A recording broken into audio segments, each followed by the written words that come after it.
শুনে অবাক হচ্ছেন? জি হ্যাঁ, ঠিকই শুনেছেন। জনপ্রিয় সঙ্গীতশিল্পী মাইনুল আহসান নোবেল বিয়ে করেছেন ইডেন মহিলা কলেজের এক শিক্ষার্থীকে কারাগারের ভেতরে। বৃহস্পতিবার ১৯ জুন কেরানীগঞ্জ কেন্দ্রীয় কারাগারে এই বিয়ে সম্পন্ন হয় কারা কর্তৃপক্ষের উপস্থিতিতে। পাত্র নোবেল আর পাত্রী ইসরাত জাহান প্রিয়া। উপস্থিত ছিলেন উভয় পক্ষের ৪ জন সাক্ষী। বিয়ের সময় উপস্থিত ছিলেন নাজমা হোসেন, সাবিহা তারিন, খলিলুর রহমান ও সাদেক উল্লাহ ভূঁইয়া।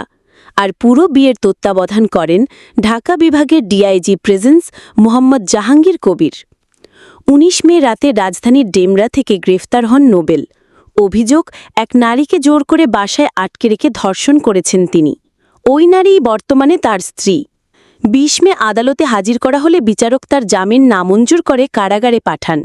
এরপর আদালতের নির্দেশেই কারাগারে বিয়ের আয়োজন করা হয়। ভক্তদের কাছে নোবেল একসময় ছিলেন দেশের সবচেয়ে সম্ভাবনাময় গায়ক, কিন্তু আজ তিনি বিচারাধীন আসামি, আর বিয়ে করতে হচ্ছে কারাগারে। এই ঘটনা এখন পুরো দেশের আলোচনার কেন্দ্রবিন্দু। সমাজ, মিডিয়া এবং সাধারণ মানুষ সবাই বলছে একটাই কথা, বিয়ে তো হলো, কিন্তু ন্যায় বিচার কি হবে? আপনার মতামত কি? নোবেল কি সঠিক করেছেন? কমেন্টে জানান।